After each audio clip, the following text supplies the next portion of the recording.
السلام عليكم ورحمة الله وبركاته. ازاي يا جماعة عاملين ايه؟ يا رب تكونوا بألف خير. النهاردة ان شاء الله بإذن الله هنعمل مع بعض أكلة حلوة قوي كده، احنا ما عملناش مع بعض في القناة خالص. ديت البامية الويكا الصعيدي يا جماعة.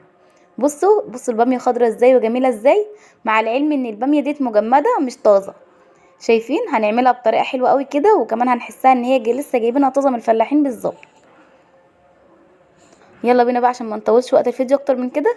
يلا بينا. اول حاجة هنسمي الله ونصلي على رسول الله عليه افضل الصلاة والسلام. اول حاجه يكون معايا هنا الباميه، دول كيسين يا جماعه. انا خرطتها بالسكينه زي ما انتم شايفين كده، او قطعتها بالسكينه. ودلوقتي عندي انا حطيت الشوربه، سبتها لغايه لما غلت، حطيت لها طبعا واحده مرقه دجاج. ولو حابين تحطوا لها سن كربوناتو براحتكم. انا عامه مش بحط لها، بس لو انتوا حابين عشان تخلي لونها اخضر برضو يعني وحلو ضيفوا، لا مش حابين خلاص مش مهم. ودلوقتي بقى بعد ما الشوربه بتاعتي غلت هنزل بقى فيها الباميه. بصوا بقى يا جماعه، التركايه هنا اللي هتخلي الباميه خضرة معانا لونها ما يغمقش او ما يسودش، ان احنا هنخليها تاخد غلوتين بالظبط على البوتاجاز، مش هنخليها لغايه لما تستوي تماما، لا تاخد غلوتين بس. وبعد كده نطفي عليها، نسيبها تهدى شويه وانا هضربها في الخلاط. طبعا لو انت حابه تعمليها بالمفرقه براحتك، بس طبعا عشان انا ما سويتهاش قوي خليتها خدت غلوتين بس، فعشان كده انا هضربها في الخلاط. بصوا هي ضربه والتانيه ونطفي على طول. بصوا يا دوبك ضربه والتانيه ونطفي على طول. وبعد كده هنرجعها الحله تاني، وهكمل بقى بقيه الكميه بتاعتي بنفس الطريقه كده. خلاص كده خلصت ضربت الباميه بتاعتي. تعالوا بقى نعمل التومه. شويه توم كده على البوتاجاز، ولازم عليهم رشه الكزبره الجميله ديت، عشان الكزبره بتديها طعم وريحه لما بتتحمص مع التوم في السمنه. طبعا انا حاطه سمنه هنا مش زيت. حابه ان انت تحمري التومه هنا بالزيت براحتك، بس انا عامه بنحب نحمرها بالسمنه البلدي. هنحمر بقى التومه.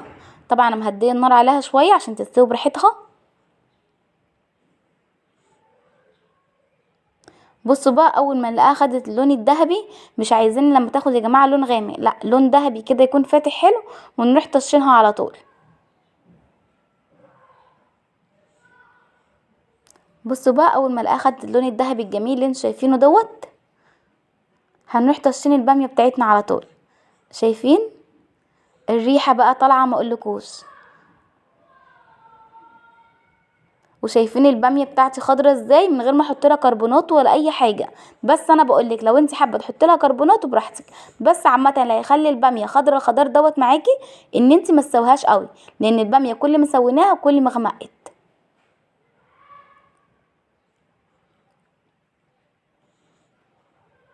قلبناها بقى في التومه كده، ونسيبها شويه كده، وبعد كده بقى هنغرفها. شايفين الباميه بتاعتي خضرة ازاي وجميله. يا ريت الفيديو بتاع النهارده يكون عجبكم، بس لو عجبكم يا ريت ما تنسونيش في لايك وشير واشتراك للقناه عشان يوصل لكم كل جديد. وباي باي.